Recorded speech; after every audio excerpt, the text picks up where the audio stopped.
ಬೆಂಗಳೂರಲ್ಲಿ ಭಾರೀ ಮಳೆಯಾಗಿದ್ದು ಹವಾಮಾನ ಇಲಾಖೆ ಯೆಲ್ಲೋ ಅಲರ್ಟ್ ಘೋಷಣೆ ಮಾಡಿದೆ. ಬಸವನಗುಡಿ, ಜಯನಗರ, ಬನ್ನೇರ್ಘಟ್ಟ ರೋಡ್, ಕೊಟ್ಟಿಗೆರೆ, ಪುಟ್ಟೇನಹಳ್ಳಿ ಸೇರಿದಂತೆ ಹಲವೆಡೆ ಮಳೆಯಾಗಿದ್ದು ಅನೇಕ ರಸ್ತೆ ಜಲಾವೃತವಾಗಿದ್ದವು. ನಿನ್ನೆ ಸಂಜೆ ಸುರಿದ ಮಳೆಗೆ ಸಂಚಾರ ಅಸ್ತವ್ಯಸ್ತವಾಗಿ ವಾಹನ ಸವಾರರು ಪರದಾಡಿದರು. ಬಿರುಗಾಳಿ ಸಹಿತ ಜೋರು ಮಳೆಗೆ ಹಲವು ಮರಗಳು ಧರೆಗುರುಳಿವೆ.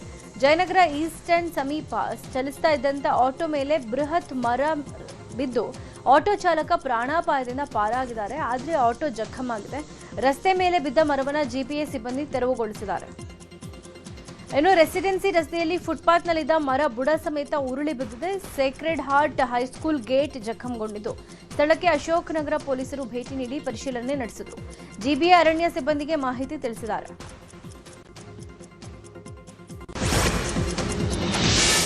ಬೆಂಗಳೂರಲ್ಲಿ ಸಾಲು ಸಾಲು ಮಳೆ ಅವಾಂತರ ಸಂಭವಿಸ್ತಾ ಇದೆ. ಜಯನಗರದ 7ನೇ ಕ್ರಾಸ್ನಲ್ಲಿ ಗಾಳಿ ಮಳೆಗೆ ಕೇಬಲ್ಗಳು ಜೋತು ಬಿದ್ದಿದ್ದು ಬಸ್ಗೆ ತಾಗಿ ಸಿಸಿಟಿವಿ ಕಂಬಕ್ಕೆ ಹಾನಿಯಾಗಿದೆ. ಸಿಸಿಟಿವಿ ಕ್ಯಾಮೆರಾ ಕಂಬ ಮುರಿದು ರಸ್ತೆ ಕಡೆ ವಾಲಿರೋದ್ರಿಂದ ವೈರ್ಗಳು ರಸ್ತೆಗೆ ಬಿದ್ದಿವೆ. ಆದರೂ ಜಿಬಿಎ ಮತ್ತು ಬೆಸ್ಕಾಂ ಸಿಬ್ಬಂದಿ ಸ್ಥಳಕ್ಕೆ ಬಂದಿಲ್ಲ. ಹೀಗಾಗಿ ಸ್ಥಳೀಯರೇ ರಸ್ತೆಗೆ ಬಿದ್ದ ವೈರ್ಗಳ ತೆರವು ಕಾರ್ಯ ಮಾಡ್ತಾ ಇದ್ದಾರೆ. ಕೇಬಲ್ಗಳಿಂದ ಕರೆಂಟ್ ಅರ್ತ್ ಆಗೋ ಸಾಧ್ಯತೆ ಇರುತ್ತೆ. ಹೀಗಾಗಿ ಸ್ಥಳೀಯರು ವೈರ್ ಕಟ್ ಮಾಡಿದ್ದಾರೆ. ಇನ್ನು ಕೇಬಲ್ ಹಾಕಿರೋ ಅಂಗಡಿ ಮಾಲೀಕರ ವಿರುದ್ಧ ಸ್ಥಳೀಯರು ಕಿಡಿಕಾರಿದ್ದಾರೆ. ರಾಜ್ಯಾದ್ಯಂತ ಮಳೆ ಆರ್ಭಟ ಜೋರಾಗಿದ್ದು ಬೆಂಗಳೂರು ಸೇರಿದಂತೆ ಹಲವು ಜಿಲ್ಲೆಗಳಿಗೆ ಯೆಲ್ಲೋ ಅಲರ್ಟ್ ಘೋಷಿಸಲಾಗಿದೆ. ಬೆಂಗಳೂರು ನಗರ, ಬೆಂಗಳೂರು ಗ್ರಾಮಾಂತರ, ಮಂಡ್ಯ, ದಕ್ಷಿಣ ಕನ್ನಡ, ರಾಮನಗರ, ಕೋಲಾರ, ಚಿಕ್ಕಬಳ್ಳಾಪುರ, ದಾವಣಗೆರೆ, ಬಳ್ಳಾರಿ, ತುಮಕೂರು, ಚಿತ್ರದುರ್ಗ, ಶಿವಮೊಗ್ಗ, ವಿಜಯನಗರ, ರಾಯಚೂರು, ಯಾದಗಿರಿ, ಕಲಬುರಗಿ ಜಿಲ್ಲೆಗಳಿಗೆ ಯೆಲ್ಲೋ ಅಲರ್ಟ್ ಘೋಷಿಸಲಾಗಿದೆ. ಇನ್ನು ಚಿಕ್ಕಮಗಳೂರು, ಹಾಸನ, ಕೊಡಗು, ಮೈಸೂರು, ಚಾಮರಾಜನಗರ ಸೇರಿದಂತೆ 5 ಜಿಲ್ಲೆಗಳಿಗೆ ಆರೆಂಜ್ ಅಲರ್ಟ್ ಕೊಡಲಾಗಿದೆ. ಕೋಲಾರ ಜಿಲ್ಲೆಯಲ್ಲಿ ಬಿರುಗಾಳಿ ಸಹಿತ ಆಲಿಕಲ್ಲು ಮಳೆಗೆ ಅವಾಂತರ ಸೃಷ್ಟಿಯಾಗಿದೆ. ಶ್ರೀನಿವಾಸಪುರ ತಾಲೂಕಿನ ಹಲವೆಡೆ ಮಾವು ಬೆಳೆ ನೆಲಕಚ್ಚಿದೆ. ವರ್ಷ ಇಡೀ ರೈತರು ಕಷ್ಟಪಟ್ಟು ಬೆಳೆದಿದ್ದ ಫಸಲು ನಾಶ ಆಗಿದ್ದು ಬೆಳೆ ನಾಶವಾದ ಸ್ಥಳಕ್ಕೆ ಸಂಸದ ಮಲ್ಲೇಶ್ ಬಾಬು ಹಾಗೂ ಶ್ರೀನಿವಾಸಪುರ ಶಾಸಕ ವೆಂಕಟ ಶಿವಾರೆಡ್ಡಿ ಭೇಟಿ ನೀಡಿ ರೈತರಿಗೆ ಧೈರ್ಯ ತುಂಬಿದ್ದಾರೆ. ದೊಡ್ಡ ಮಲದೊಡ್ಡಿ ಹಾಗೂ ಆರಿಕುಂಟೆ ಗ್ರಾಮಕ್ಕೆ ತೋಟಗಾರಿಕಾ ಇಲಾಖೆ ಅಧಿಕಾರಿಗಳ ಜೊತೆಗೂಡಿ ಸ್ಥಳ ಪರಿಶೀಲನೆ ನಡೆಸಿದ ಸಂಸದರು ಹಾಗೂ ಶಾಸಕರು ಬೆಳೆ ನಾಶವನ್ನು ವೀಕ್ಷಿಸಿ ಆದಷ್ಟು ಬೇಗ ನಷ್ಟ ಪರಿಹಾರದ ಸರ್ವೆ ನಡೆಸಿ ರಾಜ್ಯ ಸರ್ಕಾರಕ್ಕೆ ವರದಿ ನೀಡುವಂತೆ ಮಲ್ಲೇಶ್ ಬಾಬು ಅಧಿಕಾರಿಗಳಿಗೆ ಸೂಚನೆ ಕೊಟ್ಟರು. ಬೇಸಿಗೆ ಹಿನ್ನೆಲೆ ಇವತ್ತು ಮಂಡ್ಯದಲ್ಲಿ ಕಾವೇರಿ ನೀರಾವರಿ ಸಲಹಾ ಸಮಿತಿ ಸಭೆ ಹಮ್ಮಿಕೊಳ್ಳಲಾಗಿದೆ. ಇವತ್ತು ಮಧ್ಯಾಹ್ನ 2 ಗಂಟೆಗೆ ಸಭೆ ನಿಗದಿಯಾಗಿದ್ದು ನಗರದ ಜಿಲ್ಲಾ ಪಂಚಾಯಿತಿಯ ಕಾವೇರಿ ಸಭಾಂಗಣದಲ್ಲಿ ಸಭೆ ನಡೆಸಲಾಗುತ್ತೆ. ಇನ್ನು ಸಭೆಯಲ್ಲಿ ಕಾವೇರಿ ನೀರಾವರಿ ನಿಗಮದ ಅಧಿಕಾರಿಗಳು ಸೇರಿದಂತೆ ಜಿಲ್ಲಾ ಉಸ್ತುವಾರಿ ಸಚಿವ ಚಲುವರಾಯಸ್ವಾಮಿ, ಜನಪ್ರತಿನಿಧಿಗಳು ಭಾಗಿಯಾಗಲಿದ್ದು ರೈತರ ಬೆಳೆಗೆ ನೀರು ಹರಿಸುವ ಹಾಗೂ ಕುಡಿಯೋ ನೀರಿನ ಬಗ್ಗೆ ಸಭೆಯಲ್ಲಿ ಚರ್ಚೆ ನಡೆಸುವ ಸಾಧ್ಯತೆ ಇದೆ. ವಿವಿಧ ಬೇಡಿಕೆಗಳ ಈಡೇರಿಕೆಗೆ ಒತ್ತಾಯಿಸಿ ಸಾರಿಗೆ ನೌಕರರು ಸಾರಿಗೆ ಇಲಾಖೆ ನಡುವೆ ಜಟಾಪಟಿ ಮುಂದುವರೆಸಿದ್ದಾರೆ. ಮೇ 20ರಿಂದ ಮುಷ್ಕರ ಕೈಗೊಳ್ಳೋಕೆ ಸಾರಿಗೆ ನೌಕರರ ಜಂಟಿ ಕ್ರಿಯಾ ಸಮಿತಿ ನಿರ್ಧಾರ ಮಾಡಿದೆ. ಜಂಟಿ ಕ್ರಿಯಾ ಸಮಿತಿ ಅಡಿಯಲ್ಲಿರುವ 4 ನಿಗಮಗಳ ನೌಕರರು ಮುಷ್ಕರಕ್ಕೆ ಮುಂದಾಗಿದ್ದಾರೆ. ಮುಷ್ಕರ ಕೈಗೊಳ್ಳೋ ಬಗ್ಗೆ ಇವತ್ತು ಮಧ್ಯಾಹ್ನ 12 ಗಂಟೆಗೆ ಮಲ್ಲೇಶ್ವರಂ ಎಐಟಿಯುಸಿ ಕೇಂದ್ರ ಕಚೇರಿಯಲ್ಲಿ ಸುದ್ದಿಗೋಷ್ಠಿ ನಡೆಸಲಿದ್ದಾರೆ. ನಾಳೆ ದೇಶದಾದ್ಯಂತ ನೀಟ್ ಪರೀಕ್ಷೆ ನಡೆಯಲಿದೆ. ಬೆಂಗಳೂರಿನ ಹಲವು ಪರೀಕ್ಷಾ ಕೇಂದ್ರಗಳಲ್ಲಿ ನೀಟ್ ಪರೀಕ್ಷೆ ನಡೆಯಲಿದ್ದು ಪರೀಕ್ಷಾ ಕೇಂದ್ರಗಳ ಸುತ್ತ ನಿಷೇಧಿತ ಪ್ರದೇಶ ಅಂತ ಘೋಷಣೆ ಮಾಡಲಾಗಿದೆ. ಪರೀಕ್ಷಾ ಕೇಂದ್ರಗಳ ಸುತ್ತ 200 ಮೀಟರ್ ವ್ಯಾಪ್ತಿಯಲ್ಲಿ ನಿಷೇಧಿತ ಪ್ರದೇಶ ಅಂತ ನಗರ ಪೊಲೀಸ್ ಆಯುಕ್ತ ಸೀಮಂತ್ ಕುಮಾರ್ ಸಿಂಗ್ ಆದೇಶಿಸಿದ್ದಾರೆ. ನಗರದ ಹಲವು ಪರೀಕ್ಷಾ ಕೇಂದ್ರಗಳಲ್ಲಿ ನೀಟ್ ಪರೀಕ್ಷೆ ನಡೆಯಲಿದ್ದು ಮುನ್ನೆಚ್ಚರಿಕೆಯ ಸಲುವಾಗಿ ಬಿಎನ್ಎಸ್ಎಸ್ 163ರ ಅಡಿಯಲ್ಲಿ ಆದೇಶವನ್ನು ಹೊರಡಿಸಲಾಗಿದೆ ಹಾಗೂ ಪರೀಕ್ಷಾ ಕೇಂದ್ರಗಳ ಸುತ್ತ ಜೆರಾಕ್ಸ್ ಮತ್ತು ಸೈಬರ್ ಸೆಂಟರ್ ಬಂದ್ ಮಾಡೋಕೆ ಕಮಿಷನರ್ ಸೂಚನೆ ಕೊಟ್ಟಿದ್ದಾರೆ. ಪೀಣ್ಯ ಎಲಿವೇಟೆಡ್ ಫ್ಲೈಓವರ್ 4 ದಿನಗಳ ಕಾಲ ಬಂದ್ ಮಾಡಲಾಗಿದೆ. ಫ್ಲೈಓವರ್ಗೆ ಕೇಬಲ್ ಅಳವಡಿಕೆ ದುರಸ್ತಿ ಕಾಮಗಾರಿ ಪೂರ್ಣಗೊಂಡ ಹಿನ್ನೆಲೆ ಅಂತಿಮ ಲೋಡ್ ಟೆಸ್ಟಿಂಗ್ ಮಾಡೋಕೆ ಸಿದ್ಧತೆ ನಡೆದಿದೆ. ಹೀಗಾಗಿ ಮೇ 5ನೇ ತಾರೀಕು ಬೆಳಗ್ಗೆ 5 ಗಂಟೆಯಿಂದ ಮೇ 8ರಂದು ಬೆಳಗ್ಗೆ 11 ಗಂಟೆ ತನಕ ಫ್ಲೈಓವರ್ ಬಂದ್ ಮಾಡೋಕೆ ರಾಷ್ಟ್ರೀಯ ಹೆದ್ದಾರಿ ಪ್ರಾಧಿಕಾರ ನಿರ್ಧರಿಸಿದೆ. ಆದ್ದರಿಂದ ಫ್ಲೈಓವರ್ ಮೇಲೆ ಎಲ್ಲಾ ರೀತಿಯ ವಾಹನಗಳ ಸಂಚಾರವನ್ನು ಪೊಲೀಸರು ನಿರ್ಬಂಧಿಸಿದ್ದಾರೆ. ಇದೇ ವೇಳೆ ವಾಹನ ಸಂಚಾರಕ್ಕೆ ಪರ್ಯಾಯ ವ್ಯವಸ್ಥೆಯನ್ನು ಮಾಡಲಾಗಿದೆ. ನೆಲಮಂಗಲ ಕಡೆಯಿಂದ ನಗರಕ್ಕೆ ಬರೋ ವಾಹನಗಳು ಸರ್ವಿಸ್ ರೋಡ್ ಮೂಲಕ ದಾಸರಳ್ಳಿ, ಜಾಲಹಳ್ಳಿ, ಪೀಣ್ಯ ಮತ್ತು ಗೊರಗುಂಟೆಪಾಳ್ಯ ಮೂಲಕ ನಗರಕ್ಕೆ ಪ್ರವೇಶಿಸೋಕೆ ಸೂಚಿಸಲಾಗಿದೆ. ಇನ್ನು ನಗರದಿಂದ ನೆಲಮಂಗಲ ಕಡೆ ಹೋಗೋ ವಾಹನಗಳು ಸರ್ವಿಸ್ ರೋಡ್ ಮೂಲಕ ಸಂಚರಿಸಲು ಪೊಲೀಸರು ಮನವಿ ಮಾಡಿದ್ದಾರೆ.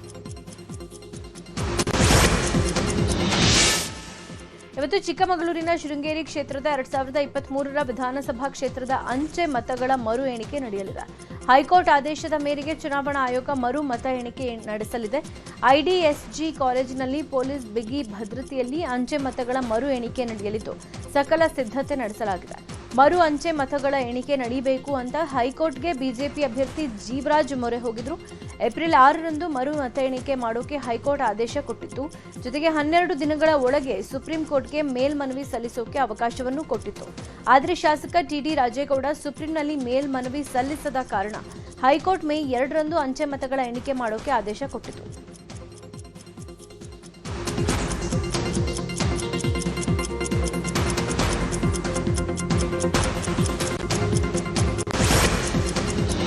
ಸಂಪುಟ ಪುನರ್ರಚನೆಗೆ ಒತ್ತಡ ಹೇರಿರುವ ಹಿರಿಯ ಶಾಸಕರು ಮತ್ತೆ ಕಾಂಗ್ರೆಸ್ ಹೈಕಮಾಂಡ್ಗೆ ಭೇಟಿಗೆ ಮುಂದಾಗಿದ್ದಾರೆ.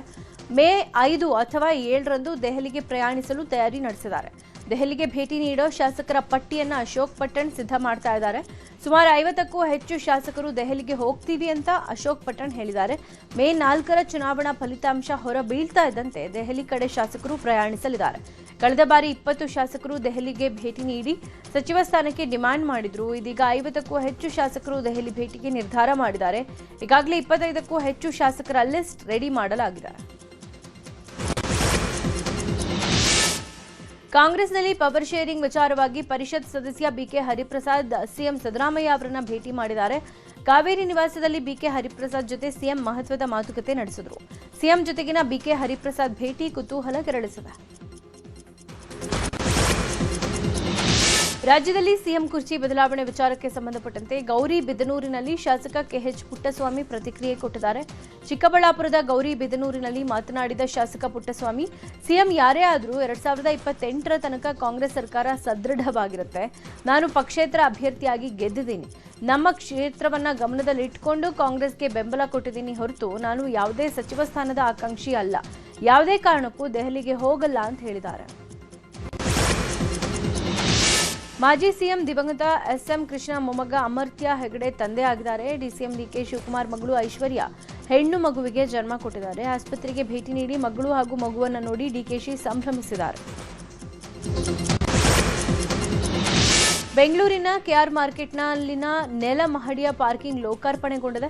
ಡಿಸಿಎಂ ಡಿಕೆ ಶಿವಕುಮಾರ್ ಉದ್ಘಾಟನೆ ಮಾಡಿದ್ದು, ಸಚಿವ ಜಮೀರ್ ಅಹಮದ್, ಎಂಎಲ್ಸಿ ಸುಧಾಮ್ ದಾಸ್ ಕಾರ್ಯಕ್ರಮದಲ್ಲಿ ಭಾಗಿಯಾಗಿದ್ದರು. ಪ್ರತಿನಿತ್ಯ ಬೇಕಾಬಿಟ್ಟಿ ಪಾರ್ಕಿಂಗ್ನಿಂದಾಗಿ ವಾಹನ ದಟ್ಟಣೆ ಹೆಚ್ಚಾಗ್ತಾ ಇದೆ. ಇನ್ನು ಮುಂದೆ ವಾಹನ ಸಂಚಾರ ಕೊಂಚ ಸುಗಮವಾಗುವ ಸಾಧ್ಯತೆ ಇದೆ. ಉದ್ಘಾಟನೆ ಬಳಿಕ ಮಾತನಾಡಿದ ಡಿಸಿಎಂ ಡಿಕೆಶಿ, ಕೆಆರ್ ಮಾರ್ಕೆಟ್ ಐತಿಹಾಸಿಕ ಜಾಗ. ನಾನು ಚಿಕ್ಕ ಹುಡುಗ ಇದ್ದಾಗಿಂದ ನನ್ನ ತಂದೆ ಜೊತೆಗೆ ಇಲ್ಲಿ ಬಟ್ಟೆ ಖರೀದಿ ಮಾಡಿದ ನೆನಪಿದೆ. ಪಾರ್ಕಿಂಗ್ಗೆ ಹೆಚ್ಚು ಶುಲ್ಕ ನಿಗದಿ ಆಗಿಲ್ಲ. ಖಾಸಗಿ ಪಾರ್ಕಿಂಗ್ಗೆ ಉತ್ತೇಜನ ಕೊಡಲಾಗ್ತಾ ಇದ್ದು 10ರಿಂದ 12 ಅಡಿ ಜಾಗದಲ್ಲೂ 20 ವಾಹನಗಳನ್ನು ನಿಲ್ಲಿಸಬಹುದು ಅಂತ ಹೇಳಿದ್ರು. ಇನ್ನು ಈ ಕಾರ್ಯಕ್ರಮದ ಬಳಿಕ ಡಿಕೆಶಿ ಇಂಜಿನ್ ರಸ್ತೆಯಲ್ಲಿ ಡೈನಮಿಕ್ ಲೈಟಿಂಗ್ಸ್ ಕೂಡ ಉದ್ಘಾಟನೆ ಮಾಡಿದ್ರು. ಬೆಂಗಳೂರಿನ ಬನಶಂಕರಿ ಬಸ್ ನಿಲ್ದಾಣದಲ್ಲಿ ಸ್ಕೈ ವಾಕ್ಗೆ ಗುದ್ಲಿ ಪೂಜೆ ಬಗ್ಗೆ ಬಿಜೆಪಿ ಸಂಸದ ತೇಜಸ್ವಿ ಸೂರ್ಯ ಸಂತಸದ ಜೊತೆ ಬೇಸರವನ್ನು ವ್ಯಕ್ತಪಡಿಸಿದ್ದಾರೆ. 7 ವರ್ಷಗಳ ಸತತ ಪ್ರಯತ್ನದಿಂದ ಸ್ಕೈ ವಾಕ್ ಆಗ್ತಾ ಇದೆ. 2027ರ ಒಳಗೆ ಸ್ಕೈ ವಾಕ್ ನಿರ್ಮಾಣಗೊಳ್ಳುತ್ತೆ. ಆದರೆ ಒಂದು ಸ್ಕೈ ವಾಕ್ ಮಾಡಿಸೋಕೆ ಇಷ್ಟು ದಿನ ಬೇಕಾಯ್ತಲ್ಲ. ವೇಗವಾಗಿ ಅಭಿವೃದ್ಧಿ ಕೆಲಸಕ್ಕೆ ಸರ್ಕಾರ ಗಮನ ಕೊಡಬೇಕು ಅಂತ ಆಗ್ರಹಿಸಿದರು. ಮಹಿಳಾ ಮೀಸಲಾತಿಯನ್ನು ವಿರೋಧಿಸಿದ್ದಕ್ಕೆ ಹುಬ್ಬಳ್ಳಿಯಲ್ಲಿ ಕಾಂಗ್ರೆಸ್ ವಿರುದ್ಧ ಬಿಜೆಪಿ ಬೃಹತ್ ಪ್ರತಿಭಟನೆ ನಡೆಸಿತು. ನೆಹರು ಮೈದಾನದಲ್ಲಿ ಬೃಹತ್ ಬಹಿರಂಗ ಸಮಾವೇಶ ನಡೆಸಿ ಕಾಂಗ್ರೆಸ್ ವಿರುದ್ಧ ಬಿಜೆಪಿ ನಾಯಕರು ಕಿಡಿಕಾರಿದ್ದಾರೆ. ಸಮಾವೇಶದಲ್ಲಿ ಮಾತನಾಡಿದ ಬಿಜೆಪಿ ರಾಜ್ಯಾಧ್ಯಕ್ಷ ವಿಜಯೇಂದ್ರ, ಕಾಂಗ್ರೆಸ್ ಬಂಡವಾಳ ಬಯಲು ಮಾಡೋಕೆ ಈ ಹೋರಾಟ ಮಾಡಿದ್ದೀವಿ. ಕಾಂಗ್ರೆಸ್ ಬಿಲ್ ಪಾಸ್ ಆಗದಂತೆ ಕಾಂಗ್ರೆಸ್ ಷಡ್ಯಂತ್ರ ಮಾಡಿ ಸೋಲಿಸಿತು.